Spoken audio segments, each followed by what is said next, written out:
So as soon as she says where, I point to the kitchen. And as soon as I point to the kitchen, she looks in there and all of her cupboards open up and dishes start flying out. You could very clearly see that they had been mutilated. From my understanding, there were weapons involved. Clearly, you could see that they were disemboweled. And then I start to realize it's gone completely silent. But I hear something in the wood line, tree line, not too far out from where I am. Footsteps, but like quick. So I start recording on my way out. I hear that thing in the wood line again. Whatever it is like following me out and it's keeping up with me. So I'm like, okay, what is going on here? But it's out of sight. I can't see whatever the hell this thing is. This guy was a Marine and he goes to get in it and he said something grabbed him by the back of the collar and yanked him to the ground. And in the clearing is a very obvious pentagram. Pet shops stopped selling animals because people kept finding dead animals out here in the woods and satanic worship and stuff like that. I didn't expect to find a pentagram. Whatever it was not happy that she was looking at it, that she knew that it was there. And I'm like freaking out because I'm like, what's going on? And she very calmly gets up. She walks over to a bookshelf. She grabs this little like cigar box thing, opens it up, and whatever it is, she brings it back down in the basement. And she says, you got upset in the basement, didn't you? It was trying to attach itself to you. So my name is Burton Moran. I have a small YouTube channel called Local Legends Burton Moran. It's kind of buried by the algorithm, so if you just look up my name, you'll probably be able to find it. I have had many experiences just growing up. I'm actually part Native American. I grew up on reservation land here in South Dakota. My father owned a junkyard 5 miles outside of town, which we had many, I'd say, paranormal experiences that not only happened to me, but like people who have worked for my father. One of my earliest memories was whenever I was a kid, I would sleep in my mom and dad's room because one, we didn't have that many rooms. It was like a trailer house out in the middle of 5 miles out in the country. And I would sleep on the floor next to my mom's side of the bed. And I remember seeing this light that would like glow from our bathroom. It'd go across the hall into what would be my sister's room, but in all honesty, my brother. So we had very small rooms. It was my sister's room, but our brother Harold also had to sleep in there, as well as my brother Henry had his own room, which is just adjacent to that one. But the light would go from the bathroom into her room, back to the bathroom, and then it would just go away. It would just disappear. Everybody saw this light. It was one of these things where it's like, okay, it's about that time of night. And this thing happened. And as a kid, I just remember seeing a light. I didn't think anything of it. I'd go back to sleep. Well, my brother Harold came out one morning and he asked my mom and dad, who's the old lady that keeps coming into Misty's room at night or in my room at night? And they were like, what do you mean? Well, every night this old lady walks from the bathroom into Misty's room and then back to the bathroom. And after that, we all started to see this thing. It was an old lady and she would manifest in the bathroom and she would walk across the hall. She would go back and then just vanish. It got to the point where people who, my dad was a pretty popular guy, would have company over every day. They had this big pot of coffee that they had running 24 hours a day. People would come and just sit and drink coffee and have conversations with my dad and my mom. And I remember my dad had this story about one of the guests he had come over. They're drinking coffee and he said, oh, I did not realize you had guests over. And my dad says, what do you mean? He's like, well, isn't Peggy's mom back there? Thinking it was my grandmother, my mom's mom. He's like, oh, no. Oh, I just saw some old lady walk across the hall. And my dad tells him that's a ghost. And the guy said, F you, buddy. My dad invited him. I invite you to go back there and look for yourself. See if there's anybody back there. And kids were at school, so this guy gets back there. He walks around, finds nobody, comes back out, looks at my dad and says, I got to go. He just leaves. And that was like one of the main stories that happened at her house. But we used to ask our parents, what do we do about this? Like, she never hurt anybody. It was kind of like a residual haunting of what we ended up calling it because it just kept doing the same thing. It never interacted with anybody. It just appeared, did its walk, and then disappeared. And my mom and dad just said, pray. Just pray for her and pray that she goes to the other side. And eventually she just stopped showing up altogether. Going on more from that, I remember one day in high school, I was doing my homework in the living room. But by this time, we had actually added another trailer house to our trailer. So, we had this big double wide, weird, what am I thinking, construction of trailer homes together. But I look down the hallway and I see this little kid popping his head around the corner, which would be another adjacent hallway that, kind of connected the two trailers together, but it was also our laundry room. And I see this kid pop his head around the corner. He's looking at me. I'm looking at him. He puts his head back. I'm like, okay. And like I said, my dad had a lot of company come over. And usually if they had kids and stuff, they would want one of us other kids to take that child into the living room to turn on cartoons for him so the adults could have conversations and stuff like that. So I go out thinking, okay, I'll go bring this kid, ask him if he wants to watch cartoons or something. And my mom's doing dishes out there. And I ask her, who's the kid? She says, what kid? I said, the kid that was just looking at me in the hallway. It's just me and you here. Your dad's in town at the gambling machines, and your brother spent the night down at the White Buffalo's house. So I'm like, well, who the hell was the kid? It didn't make any sense. I swear to God, me and this kid locked eyes, and nobody had ever seen the kid again. Except my dad had an interaction one night while he was asleep. He woke up to the sound of a crying baby in his doorway. And he said he looked out into his doorway and there was what looked like a bassinet, a basket with a baby in it. And whenever he got up to go look at it, it just vanished. It was really strange. But like I said, we lived on a junkyard, and on that junkyard, we had all kinds of cars came in that were very damaged. I remember one car came in that had somebody's teeth embedded in the steering wheel from an accident they were in. It was very bad, the blood in the car and stuff like that. And just kind of shows, how violent these crashes could be. And I don't know if people believe that, if houses could be haunted, I kind of believe that so can cars in a sense. Like, I don't know. We lived in a trailer house and it was haunted. So why couldn't an automobile, if something that tragic and that violent happens, could trap somebody there?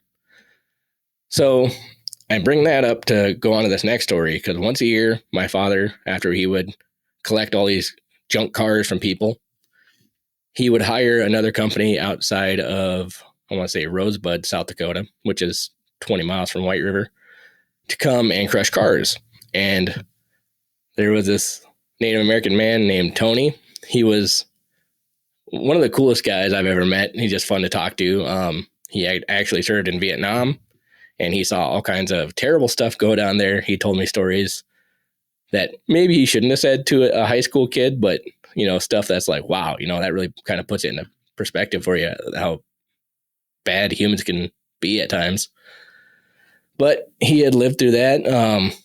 And one night he was stacking the cars up, getting them ready to be crushed the next morning.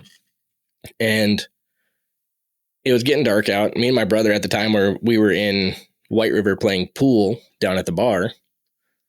And we decided to make our way back home. So this story didn't happen to me, but it happened to him. And we're on our way back to the house. And we see Tony coming into town. And Tony, like I said, is a Native American guy. And he's got his hand out of his window of his van. He's waving us down like, pull the F over. So we're like, okay, what's going on? We pull over and Tony, what's going on, Tony? And he comes up and he's pale white. Man, he looked terrified. And this guy had been to war. He's seen some stuff. And it was just like, what's going on, dude? He said, I'm not working there anymore. I'm not going work out there by myself. Not at night. I'm not doing it. And we're like, what happened? So he tells us a story that I was in the front end loader. I look over. My van is parked on the other side of the gate, which is like right next to each other. But the lights were on in my van. So I think, oh shit, I left my lights on. I turn the lights off. I get back in the front end loader. I get back to working. Like not even 5 minutes later, I look back, the lights are on. And I think, okay, one of you guys are fucking with me because you guys are high school kids. I thought, maybe somebody's messing with me. These Moran guys are just being jerks. So he gets back over there. He turns the lights off again. This time he locks the doors, gets back in the front end loader, and he gets back to work. 5-10 minutes later, lights are on. He thinks, what in the hell is going on? And he gets spooked at this point. It's not something he experiences all the time. And it wasn't honestly something we experienced all the time either, but he decides, well, that's enough for tonight. I'm going to leave. He goes, he unlocks his van. He gets it's one of those bigger vans. It wasn't like a minivan. It was one of those big, I want to say like Econo vans. The kind that, you had like a bed you could lay down in the back in the 90s and stuff. And he goes to get in it, and he said something grabbed him by the back of the collar and yanked him to the ground. And he got up, and nobody was there. Nothing was there. And he jumped in his van, and he just caught up to us 3 miles down the road. This guy was a Marine, and he didn't really seem to be really fazed by people at all, He didn't like snakes because whenever he was a child, he had been bit by a rattlesnake. But I don't like snakes either, and I've never been bit by a rattlesnake. But to see him that scared, that something was out there, man. Something was messing with him. But all I could think to myself is like, maybe whatever it was, if a car is haunted, maybe he was going to crush it. Maybe the house was the haunted object was going to be destroyed, so it's fighting back. I don't know, but all I know is as soon as it started to get dark, he was gone. Like he told the other guys to finish up. I'm out of here. Now, lead us in from this goes to your Goatman thing, right? Yeah, all of it does because it just kind of leads on to my YouTube channel. I started my YouTube channel. It's paranormal stuff mainly because I always thought, hey, ghost stuff's happening. I might as well be recording it and trying to make videos off of it, something. But I've heard stories about the Goatman's Bridge. And like I said, I live in South Dakota here. This is in Texas. I've never been to Texas, but we had the opportunity to go down to the area for a couple reasons. My wife has family down there, and we got to meet them or go to their house, stuff like that. And while we were there, we thought, hey, it'd be a good idea to go to this Goatman's Bridge. Now, the Goatman's Bridge in Texas, I'm not a Texas local, but I heard stories, I've seen videos, I'm sure you've heard of the Goatman's Bridge. It's a very popular haunted spot, and I've been to a few haunted spots that are pretty popular. So you hear the stories that there's satanic rituals that have taken place on the Goatman's Bridge, as well as in the wooded area next to it. I heard that pet stores stopped selling cats in the area because they kept finding dead cats out in the woods because so many people were sacrificing animals out in there. And so me being a dumbass thought, it'd just be awesome to go out there and investigate this bridge all alone. And we get out there. There's the legend that if you knock 3 times on the bridge, it summons the Goatman, all this stuff. And I'm not saying like the Goatman's real. I'm not saying he's not real. All I'm saying is this is what happened while we were out there. I knock on the bridge. I do the summoning thing, try and communicate with anything that'll come through my spirit box. I get nothing the entire time I'm on the bridge. And I'm like, okay, and that happens, urban legends, stuff like that. It's not always a hot spot. I grew up in that house in the Junkyard for 18 years of my life, and I have a handful of things, but being a haunted house doesn't mean that it's always active. So if you have somebody that as soon as they step into a haunted area and it's, oh yeah, this place is definitely haunted, you might have somebody that's fully.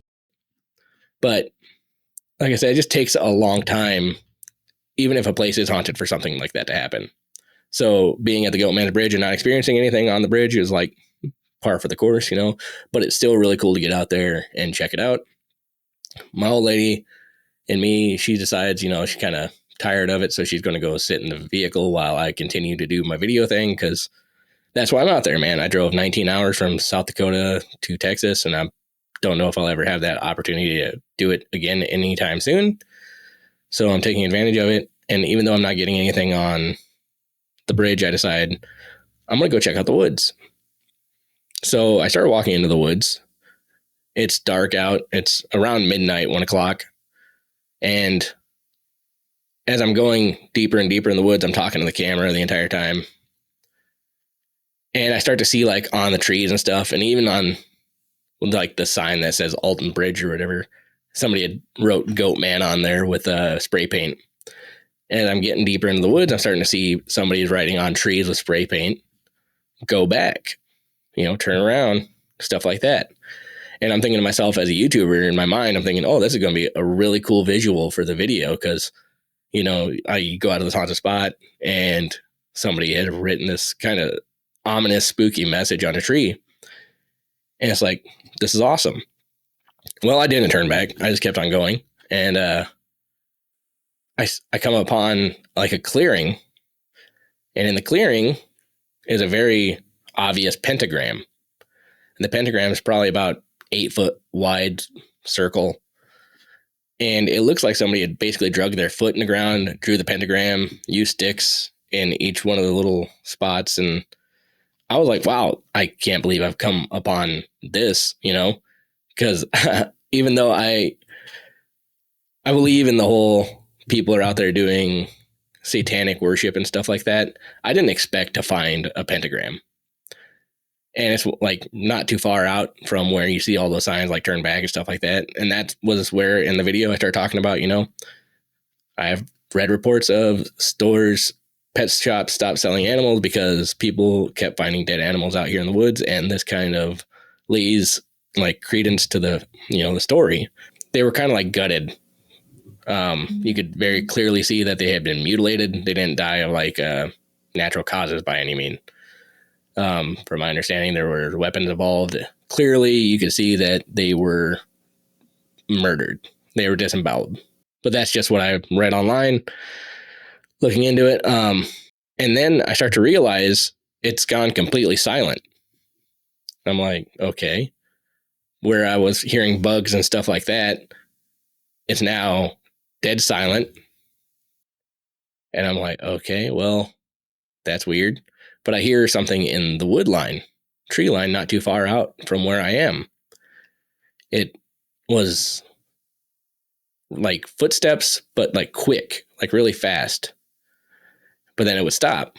And in the video, I say, well, maybe that's time for me to leave. I start walking out. I get pretty far out from the area where I was.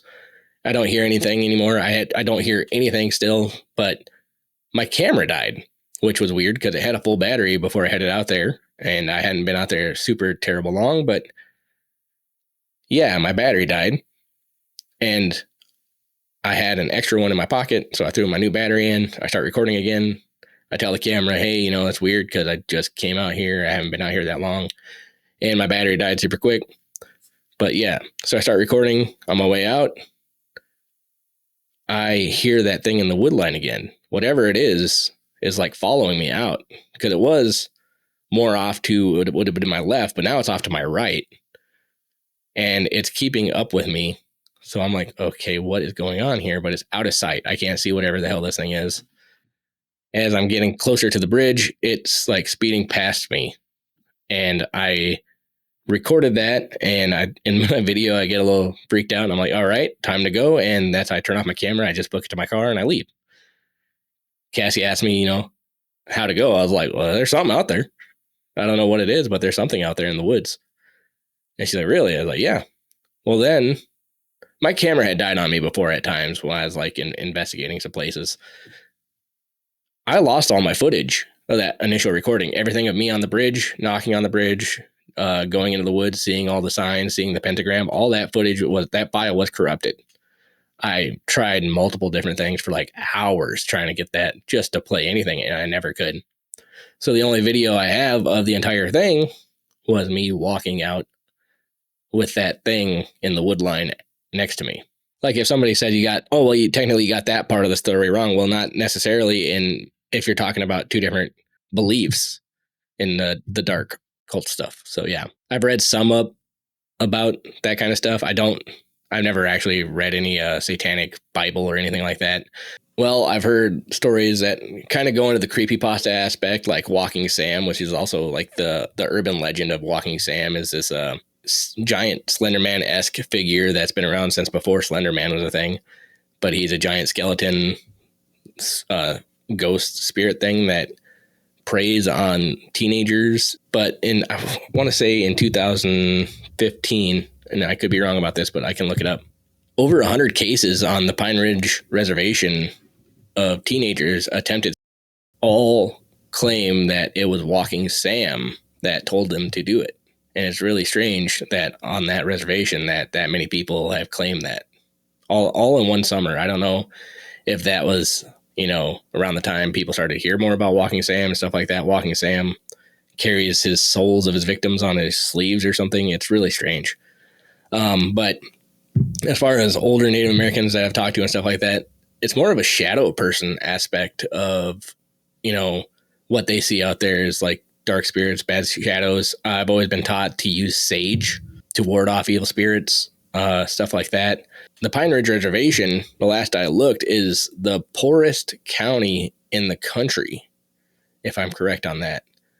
Like, they're extreme poverty. I want to say, like, most people, if they have a job, make maybe $12,000 a year. And it's like, yeah, it's extremely low. They don't have a lot of grocery stores.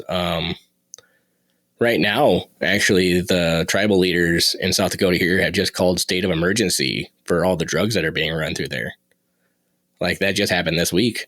Yeah, so you got to think about the circumstances down there, and, if it leads to people trying to commit unalivings and stuff like that. But there's also a paranormal aspect to it with the urban legends that are down there of people seeing shadow figures or hearing whispers in the woods and stuff like that. It's really weird. It's strange stuff going on.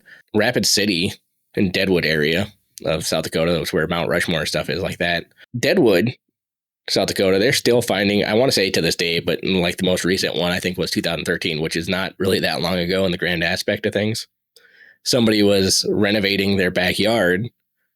I don't know what they were doing. They had moved some dirt and they came upon a dead body, a skeleton in their backyard, because back in the cowboy days, whenever somebody died, they just kind of buried them, wherever they could. And so people still find dead bodies down there in the Deadwood area, which is supposedly very haunted. So whenever I turned 18, I was still in high school, and me and my parents, we were butting heads a lot. I told them, as soon as I turn 18, I'm going to move in with my cousin who lives in Rapid City. Great guy. His name is Tori. Shout out to him. So we are in Rapid City. We go to his aunt's house. So she's no relation to me, but it's his aunt, and she has foster kids. We used to take in foster kids growing up, my mom and dad. And there's this one kid, I won't say his name out of respect, but we grew very close. I looked at him like a brother. And as it does with foster kids, eventually they go back into the system, or the parents will clean up their acts and they get the kids back for a while until the next situation happens. So I didn't see him anymore. I'm living down in Rapid City with my cousin, and my mom calls me. I'm in the basement of his aunt's house. I'm doing laundry. And she tells me, hey, so-and-so, the kid, unalived himself, basically. And obviously that upset me greatly. And, I get off the phone with my mom. I'm thinking about it while I'm doing laundry in the basement of his aunt's house. I get overwhelmed with emotion, and I throw the laundry basket, pull the clothes across the room. I'm just pissed. And I go back upstairs, and I sit on the couch, and my cousin and his girlfriend are there. His aunt's there, and there's just we had a handful of high school kids. We were all hanging out kind of thing, but everybody could tell that I was in a bad mood. And it wasn't something I exactly wanted to talk about, especially at that moment. So everybody kind of just don't mess with him. He's kind of being an asshole. And I was. I agree with that. Well, everybody kind of left except his aunt. His aunt was a very nice lady. I probably won't say her name just because, well, she could see that I'm upset. Everybody could. So she started talking to me. She's like, hey, what's going on? And, I'm just like, you know what? I might as well just tell her. So I tell her what's going on. And she is very sympathetic to the whole thing. She's listening to me. She's nodding along, listening to the story. At this point, I'm teary-eyed. I'm crying. I'm trying to hold it together. But I feel like I just lost a sibling, and she's understanding, listening to me. But at the same time, the entire time I'm telling this, as the more upset I get, I don't know if you've ever been in a fight or have had somebody eyeball you from across the room like they're ready to kick the out of you. I started to feel that heat, like, oh, this guy's staring at me, And it was coming from her kitchen. And she's like talking to me, and I stop, and I'm like, you ever get that feeling that somebody's watching you? And she's like, where? So as soon as she says where, I point to the kitchen, And as soon as I point to the kitchen, she looks in there and all of her cupboards open up and dishes start flying out. Like things are just, it's like somebody turned on the faucet, man. Shit just started going crazy. Whatever it was not happy that she was looking at it, that she knew that it was there. And I'm like freaking out because I'm like, what's going on? And she very calmly gets up. She walks over to a bookshelf. She grabs this little like cigar box thing, opens it up, pulls out some sage, starts lighting it and wafting it into the kitchen. And like I said, just like a faucet, as she's walking in there, everything starts to slow down. Everything stops getting thrown out. You know, all the stuff stops moving. And whatever it is, she brings it back down in the basement. And she says, you got upset in the basement, didn't you? And I was like, yeah. She said, oh, well, it was trying to attach itself to you. I'm like, what? What is trying to attach itself to me? And she says, best I could say it, I think it's a demon. And I'm like, what? And, you know, all the other kids, they hear this, and her foster kids, because she was a foster parent, they come out and they're like, what's going on? And she looks at him and says, the thing in the basement. And they're like, oh. I'm like, what the hell why is everybody so calm about this? And she's like, we dealt with it before. We kind of live with it. And she tells me that one of her foster kids got taken over by this thing once. She's a bigger lady. I'm not trying to poke fun at her, but she is a bigger lady. And she's telling me that she had to perform an exorcism on him. And he's a little skinny, scrawny kid. And she said, he picked me up off the ground while I was trying to hold him down. He picked me up and like threw me. And I was like, what the hell? But she said, we got it out of him. And now it just stays in the basement. As long as nobody gets too upset down in that area, nothing happens.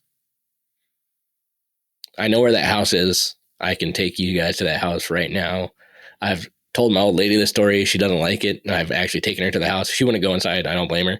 But I just wanted to go talk to her again, say hi, you know, stuff like that later in life. And still a very nice lady, still lives in that area. I don't think she lives in that house anymore. So I was always kind of curious to go to that house to see if anybody else has experienced anything in it. But yeah, that one freaked me out. My cousin, Tori, he asked me, well, did you still want to spend the night here? And I'm like, no. Why would I want to spend the night here after that? Like, no, I want to leave immediately. But yeah, no, that one was probably one of the most intense things I've actually ever seen with my own eyes. So I have no idea why I was in the basement. I don't know what the history of that house. I don't know if Satan worship was a thing there. I don't know if it was a demon even. All I know is whatever it is in that basement of that house, and it is very active. Because the last time I went, and like I told you, I brought my wife down there to talk to her, and she was very nice. You know, oh yeah, we're going to go eat, blah, blah, blah. You're welcome to come with us and all this stuff. And I was like, well, we're kind of doing our own thing, but I appreciate it. But I had to ask, I said, is it still in the basement? And she said, yeah, it's still in the basement. I didn't say what. All I said is it still in the basement? And she knew exactly what I was talking about. She was like, yeah, it's still in the basement. Terrifying. As far as paranormal stuff goes, after seeing something like that, I tend to lean towards believing a lot of the stuff I hear. Is that stuff you personally investigate? Like those kinds of things? I've never been back to that one to investigate it. I think I would, but I don't know how to get the permission for that. You know what I mean? I don't know if I can just walk up to their house. I'm always a little nervous to ask, hey, are you experiencing paranormal activity in your house? Stuff like that. Would I investigate it? 100% I would. My wife would probably tell me I'm not allowed to, but I want to. Believe it or not, I do want to go back to that one. I never went back to the basement. I never went back in. I sent my cousin down there. I was like, you can grab all this stuff, laundry or whatnot. But no, I never went back down there because like after that, I just kind of tended to stay upstairs of the house. I was like, yeah, I don't need to go in the basement anymore. I'll do my laundry somewhere else. But like I said, they're all very nice people there. But whatever's in that house, it's not good. I felt it. I don't know how. All I know is like it felt like somebody eyeballing you that wanted to hurt you. And I felt like heat coming from that area. Like it got hot on my face, like it was staring at me, but I could feel the heat coming from that area.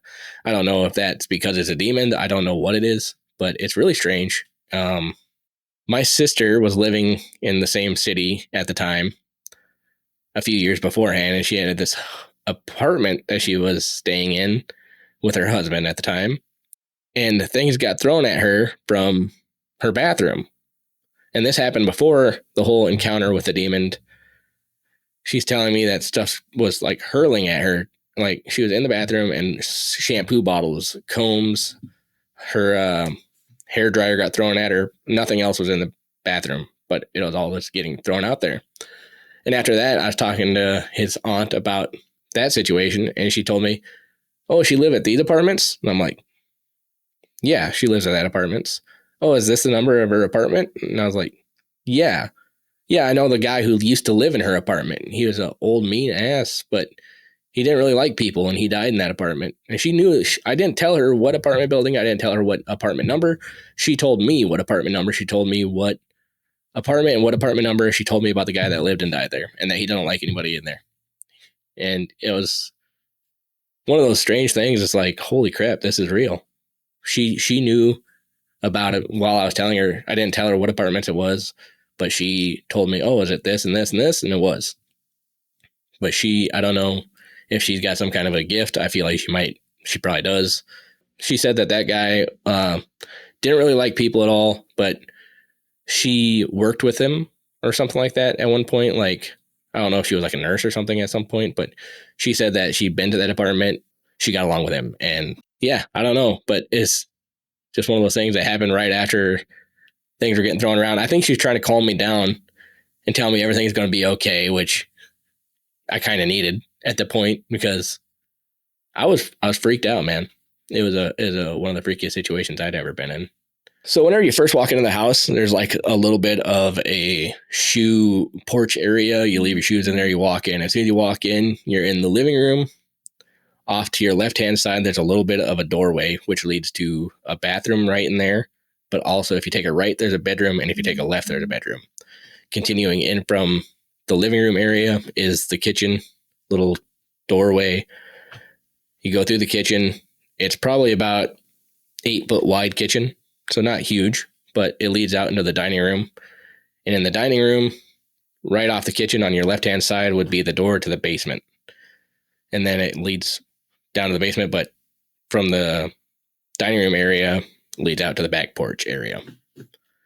So I think it was just a 2-bedroom house with a basement. And the basement wasn't finished. It was not a small basement, but it wasn't huge. It wasn't like extremely nice or anything, but not to be mean, just saying. Sorry. Yeah, you go down the stairs, and it kind of like does where you go down and it loops a little bit. And on the side, the first initial step down kind of situation was where the washer dryer were. And then it's kind of an open space. It had some storage, like totes and stuff down there. And then there was another additional little room where I think the hot water heater was and stuff like that. So it was a decent size basement, kind of half of the house, I guess, is what I can remember. But yeah, it wasn't anything significant about it. Nothing really changed. Like, there wasn't any kind of weird layout to it. But as soon as you come down the stairs, once you wrap around, I guess it'd be off on your right is where the washer and dryer was. Basically right down from the doorway, which was weird because I closed the door on my way up. I don't know if that thing had opened the door on its way out, but that door was open from what I remember, her wafting that sage back down into the basement. That door was open, and she just kind of pushed it back down and closed the door, and that's how it ended. And it was really weird. And she just came she was so calm. That's probably the thing that creeped me out the most, was how unaffected she was by it. She's just like, it is what it is. And to me, of course, I'm just freaking out. Like, it's not just is what it is. What is it in the first place? And she didn't really have an answer for that. She just said, I don't know, but this seems to help. Do you think these things attach themselves to people in the throes of tragedy and death? I never thought about it like that. That could be a situation with it. But I know that with the other kid that was a foster child, I don't know if there was any kind of death with him being taken over by it. So I can't really say if maybe it had something to do with that, or maybe it was just something to do with high emotion. You know what I mean? teenage years, that's some fragile stuff to begin with. I hear that most poltergeist activity turns out to be linked usually to a young female in the family going through, the changes of life and stuff like that. So it's kind of strange because you hear about, just random paranormal activity start happening, poltergeist activity, stuff moving around in the daytime, and investigators come in there and they eventually link it to this girl's going through a high emotional time right now. And because of that, things are happening. So it could be one of those situations, but why would a poltergeist that's attached to or made by somebody else, attack me for being upset? I'm not sure what's going on with that. So I'll take sage with me. And that's something that I was taught, on the Native American side of our family, was to smudge like evil spirits and just negative energy away. But I won't do that until after an investigation. I won't go into a place and sage it and be like, hey, where are the ghosts, and expect something to happen after you just cleanse the place, But at the end of every investigation that we go on, we make a point to tell any entities that are there that you are not allowed to follow us home. And then we will do a smudging ceremony where we burn sage, say a little prayer, and take the sage and, kind of bathe ourselves with it. But yeah, I'd say it does. It definitely has shaped the way we approach things. And like I said, we just have our own little rituals that we do to keep ourselves safe. And every once in a while in the house, we start to feel, a little down. Something's going on. So I have this tin can. It's about yay big. Keep it in the kitchen. A little coffee can, and I just take sage out of there because I have just a bushel of it. My sister had actually gave it to me because she knew, hey, you should have this. I was like, I actually really do appreciate that. So I keep that, and then every once in a while I'll do like a smudging around the house, and it's afterwards, I don't know. I believe in sage is a pretty powerful thing because afterwards the house feels lighter. You know what I mean? You just feel better. I don't know if it's like because of the purity of it. It's just a natural growing plant. I don't know, but it's pretty powerful stuff. You've clearly looked into not just like true crime and like murder, but you also have an interest and a deep-seated interest for finding out the truth. What are some cases or stories that have really stuck out to you, and why? So I was actually very lucky to be able to talk to you about this one because Brandon Lawson of Texas, they just recently found his remains. That one was one that stuck out to me because he calls 911. There's a message. He says, hey, I'm pulled over on the side of the road. Some guys are chasing me between Abilene and on the right side of the road. It's kind of hard to tell what he's saying in the 911 call. And he calls his brother for help. His brother shows up thinking because he ran out of gas. He tells his brother he's bleeding. But another highway patrol officer showed up at the same time. Kyle was his brother. Kyle, thinking that his brother's hiding from the cops because he knows his brother had warrants for his arrest, gets a phone call from Brandon. Brandon tells him, hey, man, I see the cops there or whatever. And he's like, I'm bleeding. And he tells him to run from the cops. And he's like, I'm not going to run from the cops. I haven't done anything. He's like, where's your pride? And that was like one of the last things he said to him.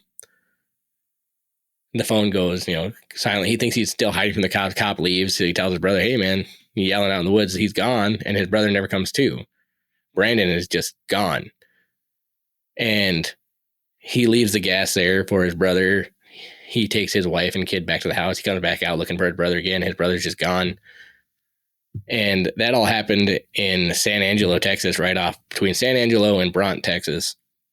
So while I was down there, I was very lucky to be able to go to that site where his car went off the side of the road, where he stopped his car, and I got to kind of look at the area. I won't trespass on people's land. That's just not something I suggest to anybody. Don't just go walking onto people's property. That's a good way to end up dead, and I won't feel sorry for you if you do, because that's just ridiculous. But that video got actually a little bit of attention from one of the guys who found the remains of Brandon Lawson.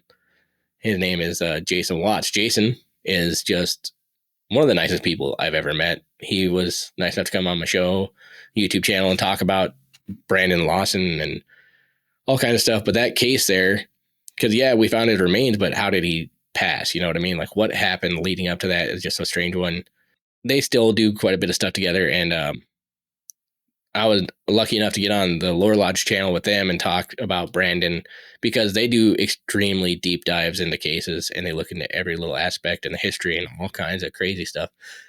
It's really impressive to watch those guys work. And I was able to talk with them because another thing, I reached out to them about, hey, I know you guys are looking into Brandon Lawson. I am friends with Jason. Jason is on the team that found Brandon's remains. Me and Jason both went on their live show, talked about it. But, the whole point of the question was, what kind of case stuck out to me the most was that case of Brandon Lawson.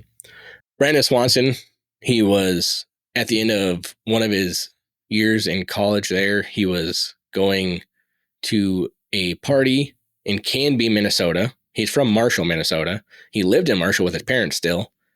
He went to Canby, had a few drinks there with some friends, and then I believe he went to another party. I can't remember which exactly the way it went. Was he in the first party and then he went to Canby for a little bit of a party? Both places said that he was not drinking, that he was not drunk, but he did leave rather late. And it was like a straight shot to Marshall from, I want to say he left Canby going to Marshall. And for some reason, he was all back roads. And nobody knows why he took the back roads. There's speculation because he had a minor DUI in high school. And if he was drinking, that they wanted him to, that he might have wanted to avoid police at all costs. He ended up getting his car high-centered out in the middle of this back road. He calls his dad because none of his other friends were answering, from my understanding. And he tells him, hey, I got my car stuck. I need you to give me a ride home. His dad and his mom are like, no problem. Glad you called. But they can't find him. He thinks he's really close to Marshall. He thinks he's like by the Lindwood Tavern Bar is where he wants to meet his dad, because he's like, I could just walk there. I could see the lights of Lind. I'm like 2 miles out. I'll just walk there and meet you guys there, because I could not find him in the directions that he was giving. Where he thought he was, turns out he was not where he thought he was at all. He was like 15, 20 miles from where he thought he was. But he's on the phone with his dad, and he's walking towards these lights of this town, and his dad's talking to him. He's like, I'm going to cut across this field. In the grand scheme of things, that was his big mistake, was cutting across that field, because he's talking to his dad. Oh, I'm coming across the fence right now. Jumps over the fence, keeps talking to his dad. Comes across another fence. Hey, I'm going to jump this one. He jumps that one. He's talking to his dad. Yeah, I'm getting close. I can hear running water. And then he yells, oh shit. And then the line doesn't cut off, but you don't hear anything from him anymore. So his dad's like still on the phone with him. So the line is still on, but he can't hear his son. Nobody's talking to him. So he hangs up and he calls his son back. And he calls his son back and he calls him multiple times. No answer. And he's never seen again. The next day, they find his car near the town of Taunton, Minnesota, which is like 15, 20 miles from Marshall. And they were not able to find any footprints of him walking in the gravel of the dirt road, because that same morning, somebody had come by and graded the road. It was just a perfect storm of no bad luck is all it was. A perfect storm of bad luck, because they graded the road. There's no footprints. They used dogs to search. The dogs led them towards the town of, what do I want to say, Porter, Minnesota, something like that. But it doesn't make any sense, because I went out to that area. I went to the exact spot where his car crashed, or got high center. I can't say crashed. It's extremely flat land. A lot of people speculate that, some farmer killed him for being on his property. That doesn't make any sense, because it was like 1 a.m. What you think, there's farmers just sleeping in their field or something? That's not a thing. And then there was I'm not saying that they couldn't have, but this is like the end of the school year, so it's not exactly like the hottest time of year still. But a lot of people believe that a farmer had something to do with it, because farmers didn't want a bunch of people stomping around their field looking for his body, which I understand, but I still don't understand. Like, if I was a farmer and somebody said, hey, my kid's missing. Can we please look here? I'd probably take the bullet, bite the bullet on the price of the crops I lost by letting him go search. Hey, man, I understand, got to look for him. And some people believe that a farmer straight murdered him. I don't believe that. I think he fell into a river and got washed away because it was the Yellow Medicine River. And at where the area is that he fell in, the river flows quite slow at times. But at that time, the river would have been up quite a bit higher. Because I'd been out there twice, once in September, and it was down like a lot. But then I went out in the same month that he went missing, and that river was flowing pretty heavily. They say that he's a really good swimmer, but, if he was intoxicated, which he possibly was because he was taking the back roads, trying to avoid police. I mean, if you're not drunk, why avoid police in the first place? They say that they found a pipe in his car. They didn't say what kind of pipe. Was it a weed pipe? I don't know. They said that his glasses that he had to wear to see were on the dash of his car, which I looked into it. He is blind in one eye. And whenever people drink and drive at night, apparently if you're blind in one eye, taking your glasses off helps to drive at night or something like that. And I've had people comment that in the video, like, hey, you were right. I'm blind in one eye and it helps to take my glasses off while I drive at night. I'm like, okay, perfect. That makes sense there. But why did he leave all that stuff in the car whenever he's walking to the town that he thought was Lind? And yeah, he just vanished. There was no sign of him, no trace. The dogs led to nothing. And it was just strange. I feel really bad for the family. Missing cases of people is always a really hard topic to cover, not just due to the sensitive nature of it, but I've said this previously in episodes where just because we're doing it on a YouTube channel, and obviously, we need viewership and for people to consume the content, it could be so easy to come off as disingenuous. Right. And obviously topics like these, you just got to be really careful, because I know there's been families who are just like, can you please stop covering this? Like, we're tired of hearing about our loved one. It's right. Just like, gosh, man, it's just tough to cover. What are your thoughts on all the missing 411 cases? Do you think they're just circumstances where people are getting lost, or they're falling down into ravines, or is there something truly strange happening? That's one of those things that's it's hard to answer because of the stuff I have seen in the paranormal realm. But at the same time, whenever I look into missing people cases, I don't bring paranormal into it hardly ever. Like, unless something was already paranormal, like that case I just talked about, Brandon Swanson. I don't see anything paranormal about that. And recently I saw another YouTube channel went out to the same spot I did, and they started ghost hunting, spirit boxing, stuff like that. And I was like, nothing about this said paranormal to me. I don't know why they were out there trying to communicate with the spirit box. It was really weird. And as far as the 411 stuff, there are so many strange cases that just don't make any sense at all. People will be there 1 minute, literally in front of somebody. You turn around for 30 seconds to take a look at a view. You turn back around and that person is completely gone. Somebody who had been on that trail multiple times before, knew their way around, knew what they were doing, and they still just vanish. It's extremely strange.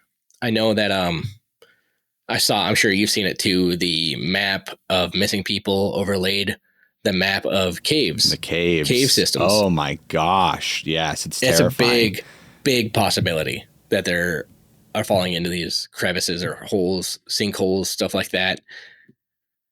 I can't put that past, I mean, just the way that lines up is terrifying. So it's possible. Then obviously animal attacks. Animals, mountain lions. I've had a run-in with a mountain lion while I was out there in Rapid City at the Mount Moriah Cemetery in Deadwood. Extremely quiet. You can't hear the damn things. If they want to be seen, then you'll see them. But yeah, no, I don't know. Some of it seems explainable. Because you got some people, there's got to be at least one case of somebody who wanted to run away from their life. And I get that, because that's like one of the main things like cops will bring up. Oh, they wanted to escape whatever situation they were in. So they took off. But then you got some that just don't make any damn sense. Where, people, like I said, they were on that trail. Oh, they've hiked that trail a million times and they took somebody with them. And then that person just watched them disappear. I know that foliage and stuff like that in the woods is extremely dense. And if somebody was to fall, break their neck, and they could be covered up by grass and leaves and stuff like that, accidents happen. But then you have the really interesting ones where a kid will go missing for a couple days. And I know the Lore Lodge had covered on one of these videos like that. And that's where I'm getting this topic off the top of my head, is that this kid went missing and he was gone for, I want to say, a couple days. And whenever they found him, he was like totally fine. Like, yeah, what's up? They're like, where were you? He's like, oh, the big hairy man took me to his house. And they're like, who? And they're like, the guy is covered in hair and he took care of me. And they're thinking, okay, yeah, the bear man is like, are we talking Bigfoot here? Or are we talking somebody in a ghillie suit? You have a very big beard. Could that be what he's talking about? Is somebody who looks like a very strong looking dude out there in the woods taking care of kids? I don't know. It's weird. But then wasn't there a case where they found a kid like up a mountain? Do you remember that one? Up a plateau. Yeah. Yeah. I don't know the name, but I know the case you're speaking of where it was a young child and they were found. It was like a really high bluff or plateau. Yeah. And they were found miles away. And I'm sure who's ever listening to this should be like, oh, yeah, you're talking about so-and-so. And I'm sorry, exactly. I can't remember Somebody's the name. well versed in it over us for sure. I believe they were found naked. Okay. Correct me if I'm wrong, anybody. I believe they were found naked and their clothes were neatly folded next to them. And they had died of exposure, sadly. But I might be mixing up details of other similar cases in that. So don't quote me on that. But I know there have been many other similar cases, just looking throughout Politis's Missing 4-in-1 series. Sometimes people will be found with their clothes neatly folded next to them. It's very strange. It is. Or just being found in strange circumstances. I wish there's more I could add to that, but my brain's just stopping with that statement. No, so. That's kind of where I'm at, though. Like some of those cases, like they seem pretty clear cut and dry. Like, oh, maybe he fell down a cave or something like that. But like the ones like that those are the ones that stick out to me. Like, what the hell could have happened where that child ended up on the plateau? Why were his clothes folded? Like, what's going on? Did he wouldn't have done that themselves. I don't know. There's some strange stuff with those missing 411. I almost said 911. Missing 411 situations, missing information. And I think it's possible that Bigfoot is a real thing. I've always been very vocal about that, mainly because of how many people have had eyewitness accounts. Now, are there some people lying? Absolutely. Some people are lying about seeing Bigfoot.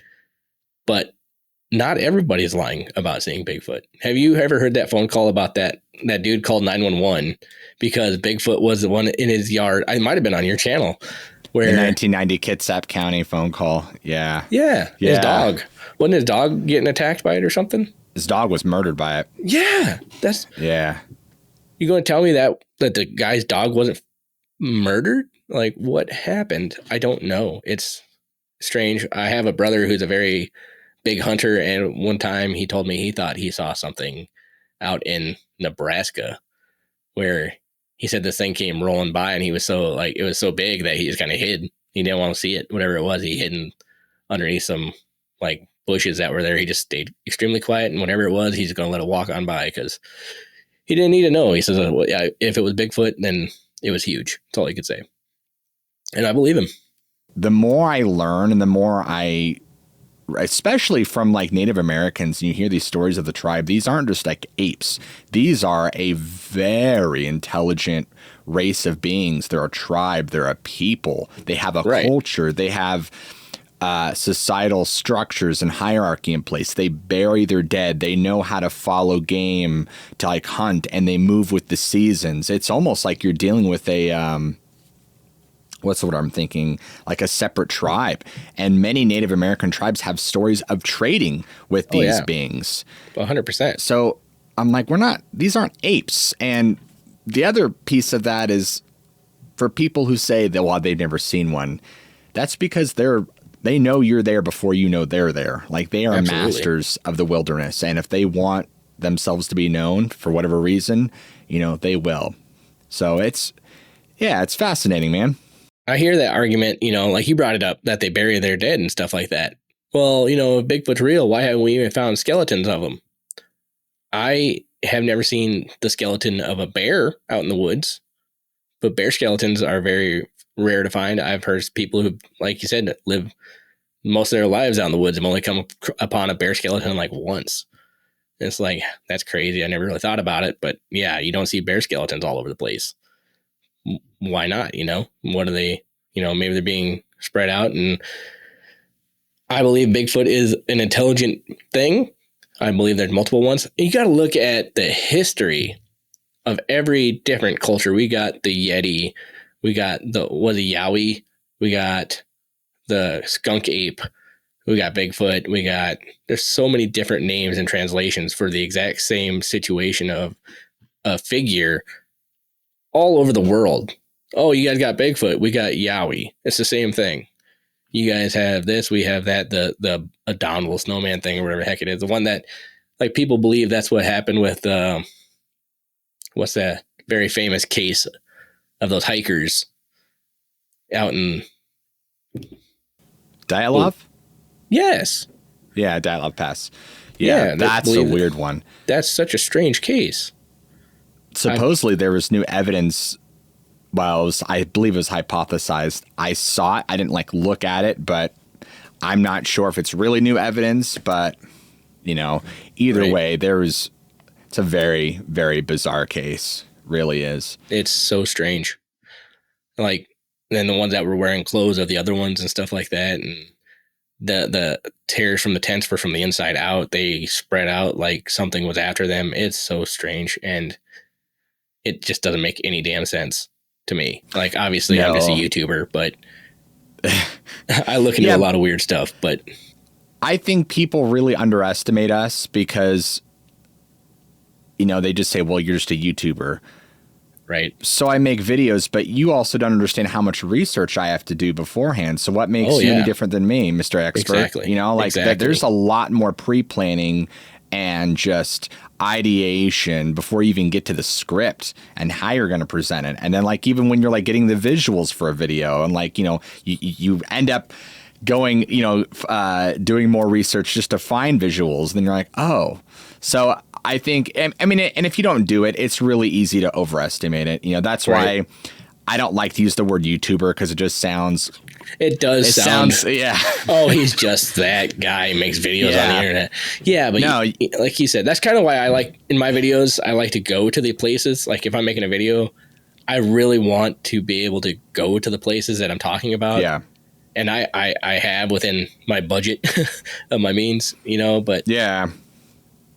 Like that brand. So you got to tell him you run a media company. Yeah, I got to do that. Somebody just recently told me that, that's what you got to do is tell him you run a media company and try and get sponsorships and stuff. And I don't know how to do that off the top of my head. I got to look into that. But when I'm researching cases and stuff, do you ever find yourself on Google Earth and just trying to triangulate, right? It's like, okay, well, if this is here and they found over here, how the hell did they make that trek? Are you familiar with the YouTuber Tyler Oliveira? No. He goes to really crime-ridden places like that and kind of hangs out with supposed gang members and stuff, and just to show, hey, this is what's going on here. This is what's going on here. This place is full of drug users that are full of fentanyl users and stuff like that. But he also years ago was doing a cave exploring video where he's like, hey, I'm going into this cave with, he was smart about it because he took professionals with him. Because he wasn't just I'm going to go into a cave and I don't know anything about caving, which if you ever find me in a cave, something has gone terribly, terribly wrong and I'm not supposed to be there. So he and these other guys are going into this cave. They're exploring it. And sure as shit, they find some people in there, some people that are lost that they're like, yeah, we came in here checking it out. We came down the thing. We got stuck. We didn't know anybody else was coming down here. We thought we were dead. And then these guys showed up and they're like, we're going to get you out. We got ropes. Because they're professional climbers with them. And they ended up saving some people that just happened to be stuck in a cave that they were exploring. I don't know how, but they got extremely lucky because Tyler Oliveira, the YouTuber, and his friends happened to come down there that same day that they were stuck down there and got them out. And it was kind of crazy. I was like, and it wasn't one of those things that staged, because he doesn't do that kind of stage video stuff. He just, it's kind of crazy that he came upon that in the first place. I was like, what the hell? Because he's like, you could see the shock on his face of like, there's somebody down here.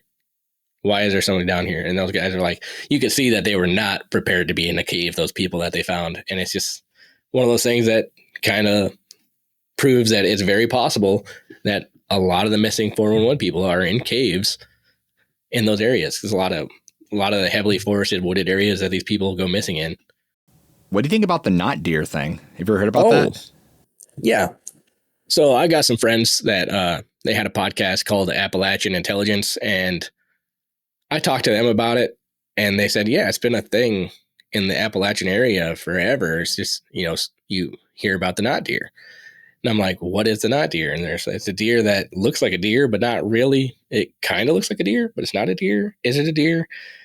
And then, you also hear the argument, well, it's that brain eating disease that deer get that make them act weird and stuff. But those guys from the Intelligence podcast, they were talking about how they came, like he was driving one day and he saw one with a herd of deer, like all the deer were walking across the road, and this one just looked like it was walking different. It didn't seem like a deer. It's really strange. But yeah, as far as like I've heard of the not deer thing, I think it's very possible that a lot of the sightings are, that brain eating disease possible. But at the same time, in a paranormal aspect of my brain, I want to believe it's possible that there's something else out there. What are your thoughts on it? That's what I want to know. It's one of the rare mysteries that I've come across, but it is talked about here and there. And I almost wonder if it's shape-shifting. Yeah, many tribes have stories of shape-shifting and shapeshifters. There was a story, and I believe it was the Apaches, but I could be wrong. And it was kind of a positive one. A older man who was a shapeshifter would transform to this like raven or crow, and it kind of watched over this family or person as like their protector for a while. I wish I could remember what that was from, but it's been somewhere in the database of all the stuff I've done. Who knows? It's in the so pile much. somewhere, but you're good luck. You have so much content. It's awesome. It's amazing. I think a lot of that stems from there's just so much in this pile that hasn't like really been touched. And it's because a lot of people, when they get into this field, they either like write books, or like they do some TV stuff. There's so much that doesn't get told. Yeah. And it's a small niche anyway. And a lot of people who do like the podcast stuff, at least the ones that get attention and views, that's like just all true crime, because they see some of the stuff. They're like, this is so far out there, I don't even want to. Exactly. It's really interesting. Like, wow. Right. And so, yeah, you go through so much of this information, and eventually just compiles into this massive disorganized database in your head. You're like, oh yeah, I can pull this thing, but I couldn't tell you who, what, when, where, and why, but this thing happened, supposedly. Exactly. I was told one time that as a paranormal investigator, it's your job to prove to us that ghosts are real. And I said, no, as a paranormal investigator, it's my job to document what I see and what I'm told. There's no amount of proof you're going to ever be able to provide that's going to convince people. It really comes down to the people who want to believe don't necessarily need the smoking gun, like a photograph or a video. And the people who don't want to believe, I mean, you could have the best photograph, video, and they still, it's a hoax. It's too clear. It's too blurry. It's this, it's that. And we live in a world nowadays where it's easy for people to fake stuff. And you see it like, oh, yeah.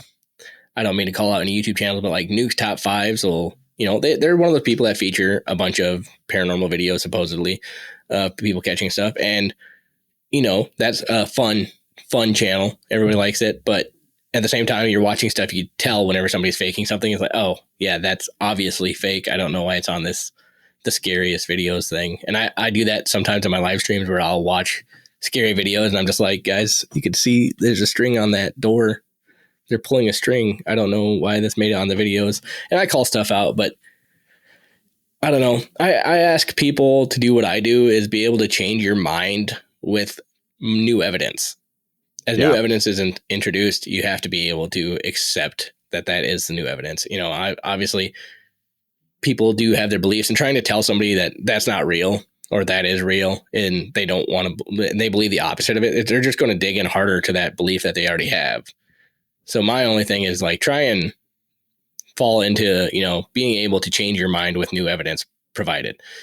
Me and Bigfoot, I believe that there's got to be something. I'm not saying that it is Bigfoot, but they're saying that there's something out there. That's all I can say.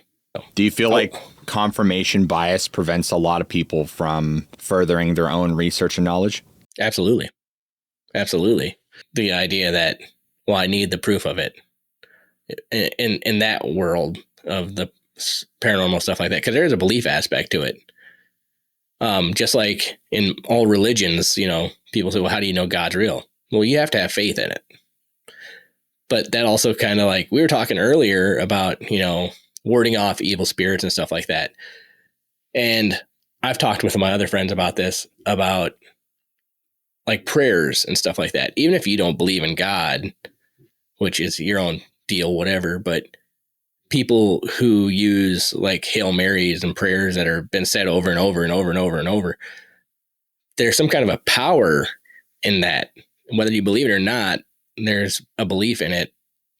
Like millions of people believe in it, and therefore kind of like a tulpa, you know, something, if you believe in it enough, it becomes real. And it seems like whether you believe in God or not, if something scary is going on and you use that prayer and it seems to help for some reason, whether it sets your mind at ease or if it's actually doing something, it's just that there is power in these things. It seems that prayer in general is a working method to repel these things. There's certain spiritual laws and rules in place that allow them to behave and do the things that they do. I mean, you could even like look in the Dogman phenomenon. Why aren't there more people being killed? I know there's people being killed, but sure, why are they so intent on like feeding off of fear? My brother, he's a big hunter. We've talked about it a lot. Whenever you kill a deer, if you can taste whenever that animal is scared in the meat, it's weird. Yeah, I've heard that.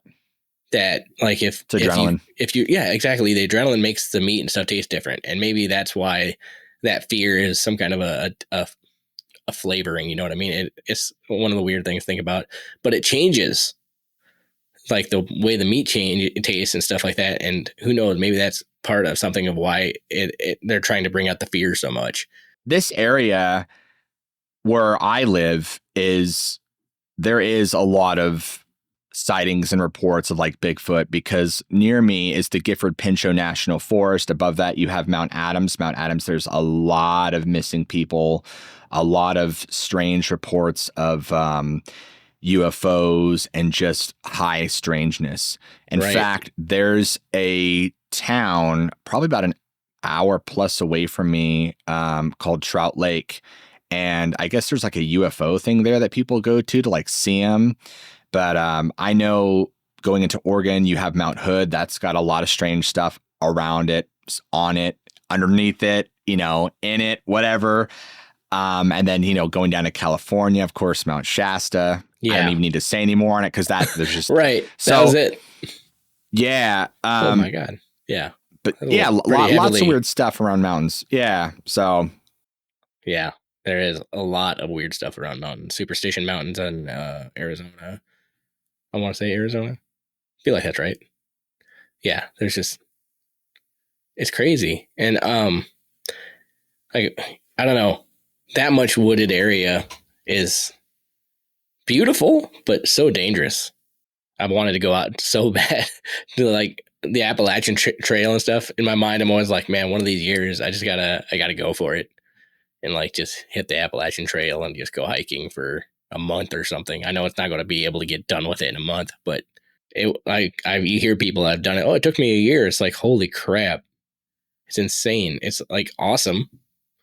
I'd love to be able to be on it at all, you know, just to say I've done part of it, but there's no way I could take a year off and do an entire thing like that. But I mean, think about it. let's say you just did 10 miles a day, and I know 10 miles. So let's say you did 20, right? 20 miles a day, which is very doable. First off, that's a lot of walking. Huge, and secondly, to do that every single day, like it would take you a minute. I mean, because you think like how big some of these states are. I mean, like, you know, you're talking like 300, 400, 500, 600 miles to get to the top, you know. So right there's like, I don't know, like 20, 30 days, you know, of just being in one state on like, you know, so it's like, oh, spend a whole entire month going from the top to the bottom of a state. Like that's just. Nope, people do it. People do it, man. I know. Good on them. Good on them. Not me. Not me. I want to hike some of it. Like that's my goal, is to hike some of it, not all of it, just because I know I wouldn't be able to do it. But I don't know, man. Then you hear about like the stories of people on the Appalachian Trail that have killed other people and stuff like that. And it's like, oh no, thanks. There's a dark side to almost everything, it seems like. But going to venturing into the Ozarks. What are your thoughts on the Ozark Howler? Ozark Howler. Remind me of this one. I know it sounds familiar. I'm sure I've heard of it. The Ozark Howler is a legendary creature or cryptid said to inhabit the remote forest and hills of the Ozark Mountains. Okay, we got that. Primarily in Arkansas, Missouri, and Oklahoma. Descriptions vary, but it's often described as a large, dark, bear-like or cat-like animal with shaggy fur, glowing eyes, sometimes red, and occasionally horns. I didn't know that. Its most distinctive feature and source of its name is its terrifying howl, sometimes described as a mix of a wolf's and an elk's bugle and a human scream. While some anecdotal sightings have been reported for many years, some connected to older folklore, and of course there's no scientific evidence of its existence, many believe it to be a product of misidentification of known animals or legend. That's possible. It's mysterious. That is very mysterious. Absolutely. But they say, like, back to Bigfoot, he does the whoops out in the forest, hitting trees and stuff. Could there be a cryptid out there making these howling noises? For sure, especially if it sounds like a human screaming. Yeah. I mean, you hear that in a lot of legends that these things mimic other things to try and lure people out to the woods. Mm-hmm. I mean, it's plausible. I've heard, like I said, I'll have to look more into it myself, but I've heard a lot of stories of people, thinking that they've heard like someone crying, and then there's like known like I think it's bobcats or something like that will make a cry like a human or a baby or something, and people are like, oh my god, I gotta go out to the woods. It's like, yeah, don't do that. You're not coming back if you do that. Which is terrible to say, because if you hear what sounds like a child screaming for help or crying, especially as a father, you think, oh, I got to get out there. I got to see what's going on. I would hate for it to be something like that. But yeah, I have to look more into that howler. Stories, where like people will hear strange crying. It's either like a woman sobbing or a baby crying, like in the middle of the woods at night, like far off the beaten path, not like near a road where it's like, right. And you just get a bad feeling. You're like, I think I need to go the other way. I'm being lured in, like that's. And in your mind, you hear that, and instinctively you're thinking, I got to go and help. And that's how they get you. That's how you become a statistic. Yeah, exactly. Yeah, you never see from again. Oh gosh. So creative. I just recently saw a thing. Alligators will mimic humans drowning. Have you seen that? No. It's the freakiest okay. One of the scariest videos I've seen. People were laughing at it because they were just like, okay, don't go for that. But like these populated places that like have swamps and stuff, a heavy population of alligators. This alligator's going out far enough that you can't quite tell, but you see hands sticking out of the water. And it's like moving, like it's flashing, like, help me. But then you zoom in or whatever, you really pay attention. It's an alligator's hands. But it doesn't look like an alligator's hands at first. It looks like a human is drowning and needs help.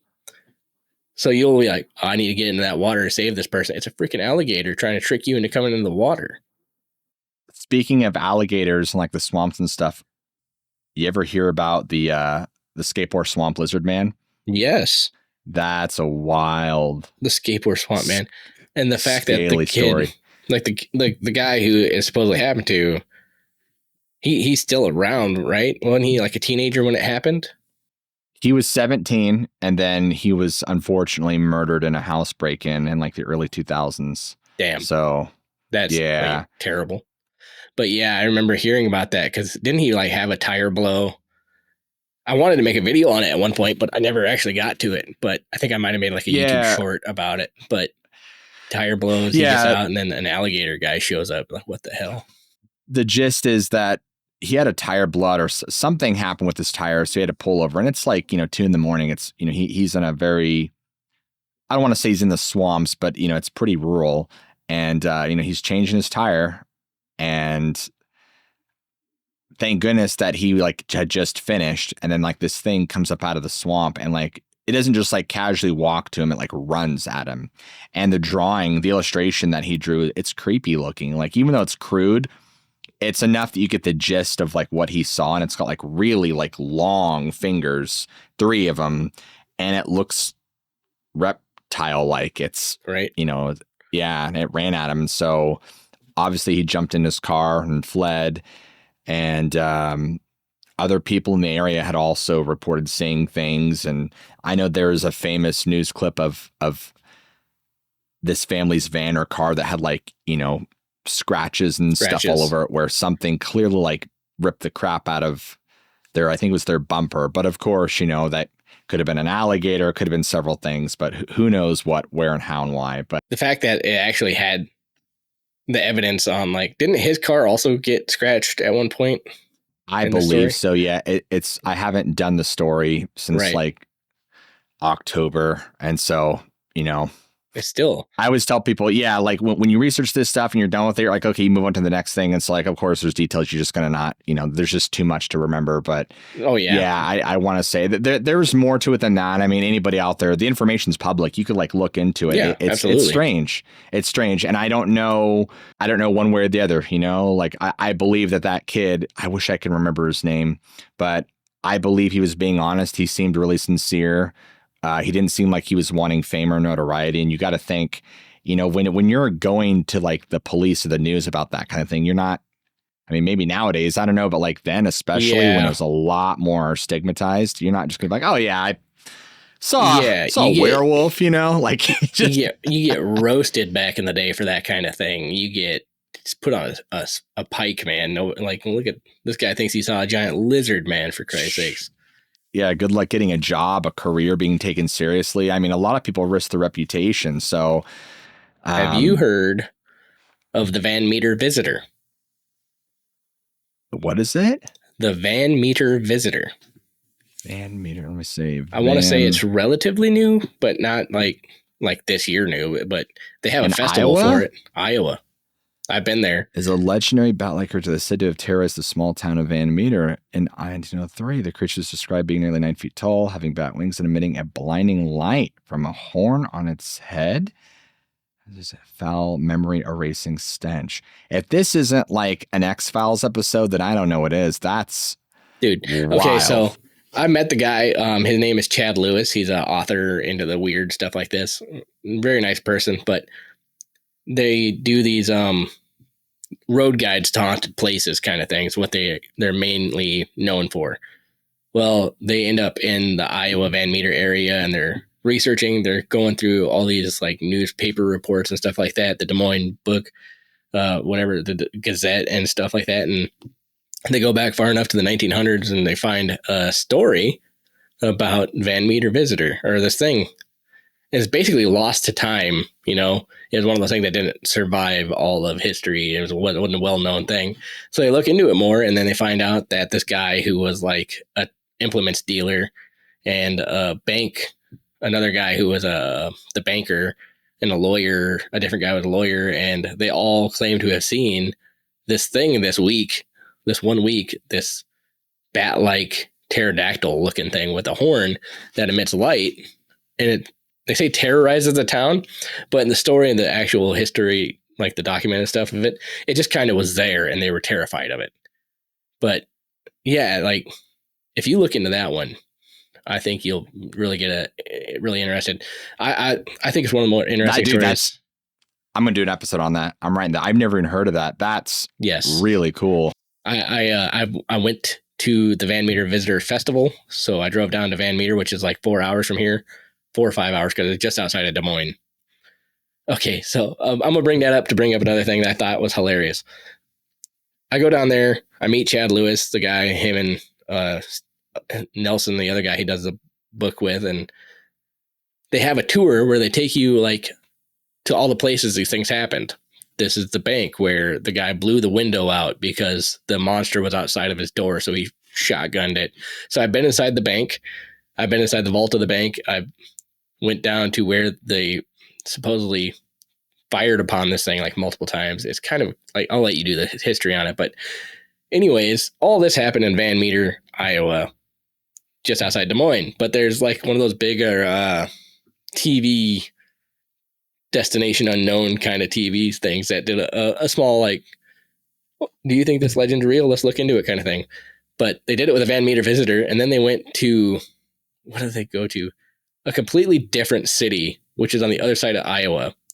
And they started digging where supposedly the cave was, because the cave is now closed in.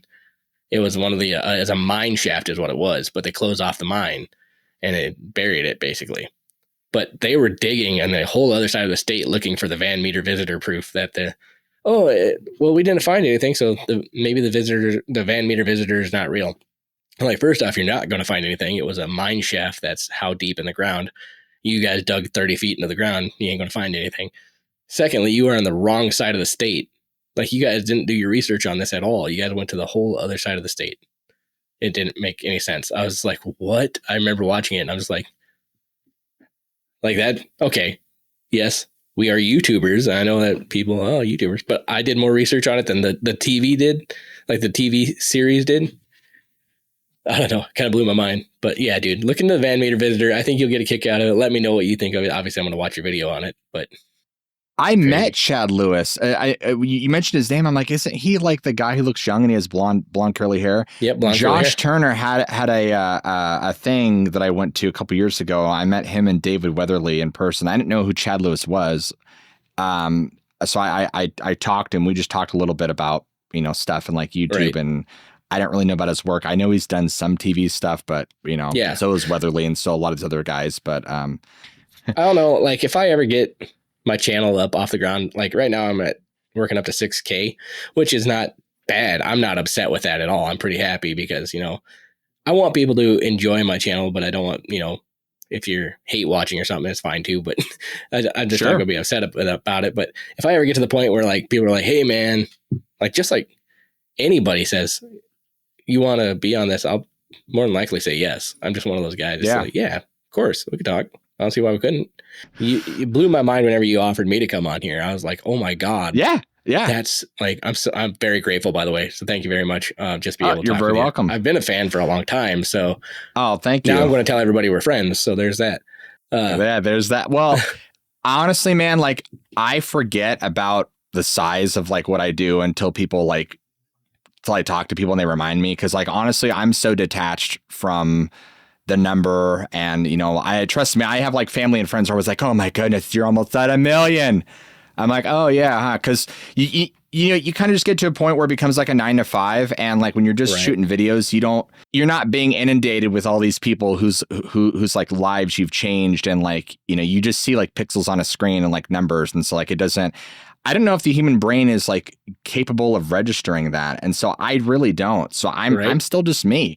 And absolutely. Unfortunately, I've met people. I'm a big deal. I got like this YouTube empire. Stop. Yeah, that's terrible. Like I said, all the people that I've ever talked to that have like a massive following like you that I've ever dealt with have always been very like normal. They haven't been, look at me, I'm pretty cool. It's like, calm down, simmer down. You're still just you. But like whenever you offered me to come on here, I was like, holy crap. And I am friends with these guys called the Hollow Sky podcast. Steve and me from that show are pretty good friends at this point. So I messaged him. I'm like, dude, I'm going to be like, what lurks beneath.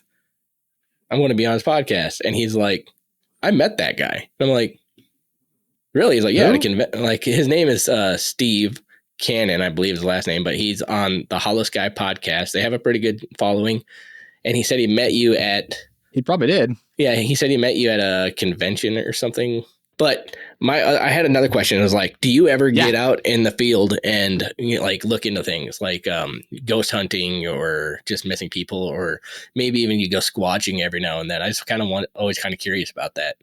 No, I haven't. And no, I have, or excuse me. No, I haven't. And No, I don't think I will. And the primary reason is two. First, logistically, that definitely takes time and money to coordinate and to put together. And not that that's an issue, but to continuously do it, you have to make it entertaining. There's just a thing about it. I don't want to go out in a field for 8 hours and like nothing happened. And then like I have to like fabricate like screams or something, finding Bigfoot to make it. I'm not that, I'm not that interested in like creating that. The other caveat to that is like, if I do that and then it gets popular, well, then now I have to continue doing that. So then like, then what do I do with the like storytelling? So it's like, you know what I mean? So it almost have to be a separate thing. Secondly, I enjoy researching and storytelling, and I feel like there are already so many good people going out in the field and like just doing.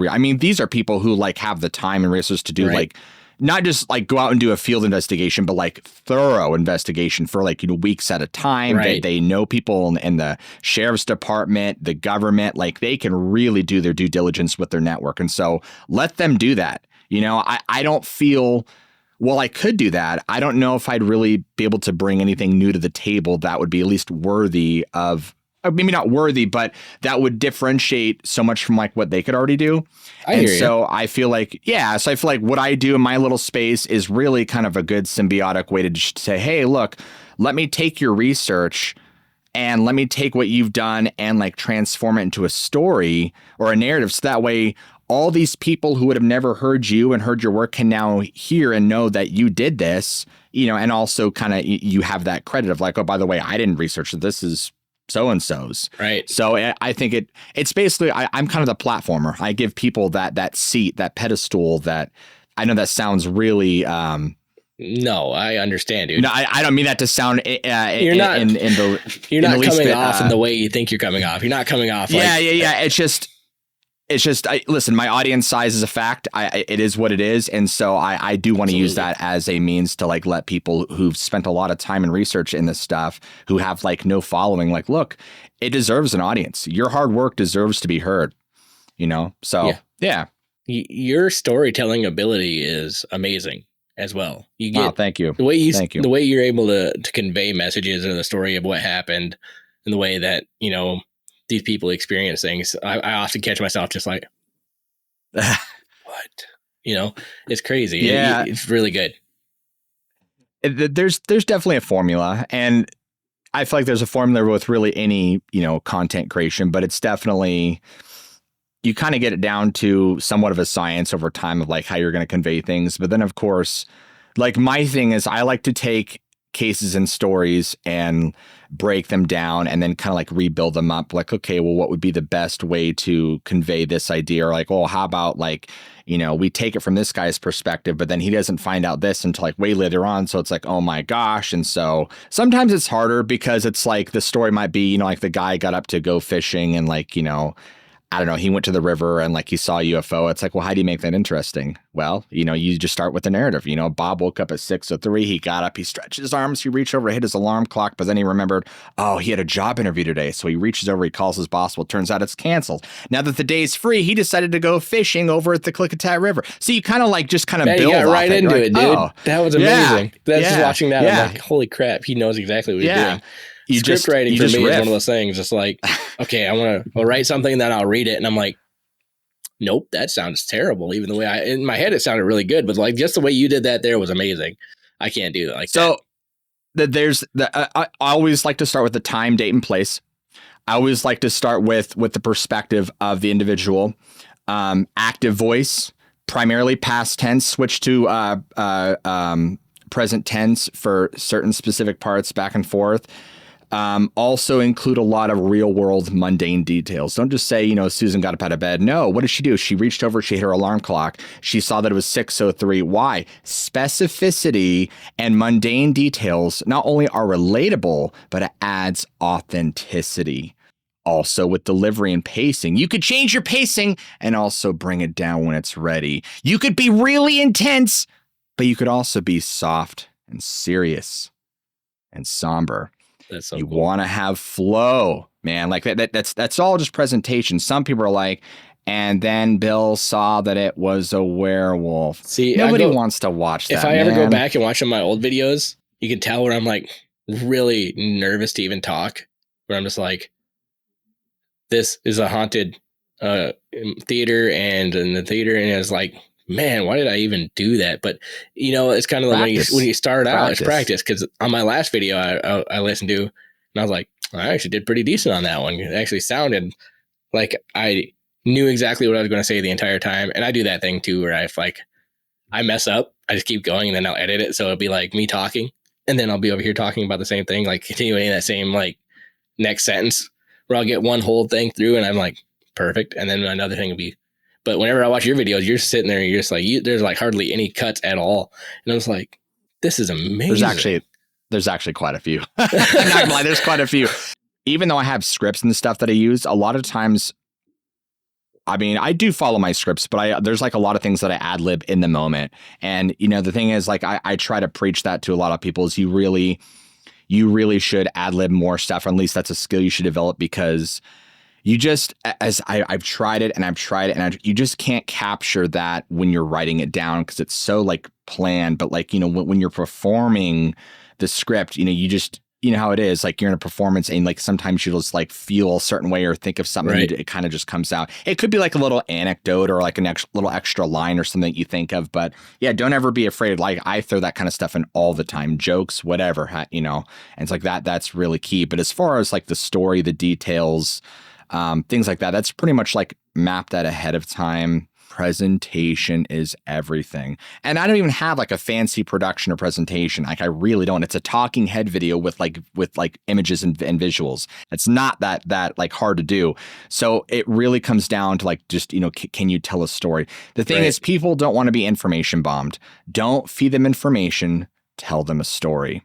I like that. Oh, right. So once you learn how to tell the story, then it's because there's already a ton of people who are doing documentaries and give you information, right? Like you want to tell the story. It doesn't have to be fantastical or over the top or you know, crazy, or like on an autumn moon in December. Like, you know, just right. I think people really crave conversational storytelling. We're just sitting here, we're having a cup of coffee, we're talking. I agree with that.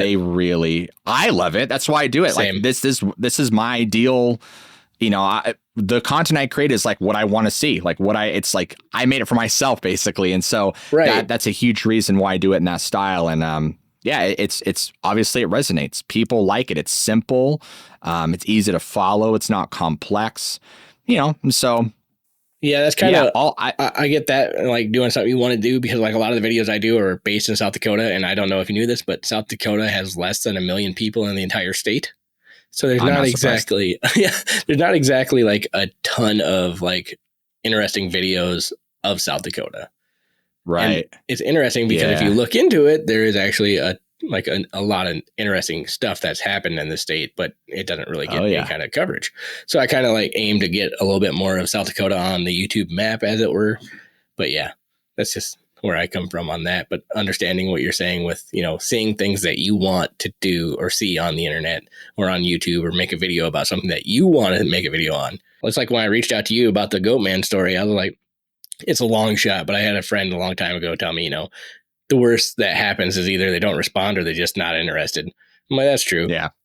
So you always, you know, miss the shots you don't take or whatever. So now we're here. So this is pretty awesome.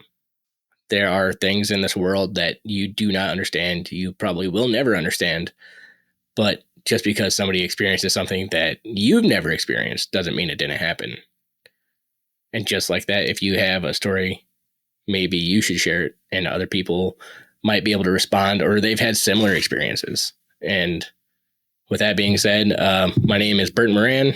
This is a huge thank you to the What Lurks Beneath podcast. Amazing to be here. Amazing to share these stories with you guys. You can find me at Local Legends Burton Moran on YouTube. You probably have more luck just typing in Burton Moran, but I really appreciate it. And as I say at the end of all my videos, I'll see you guys in the next one.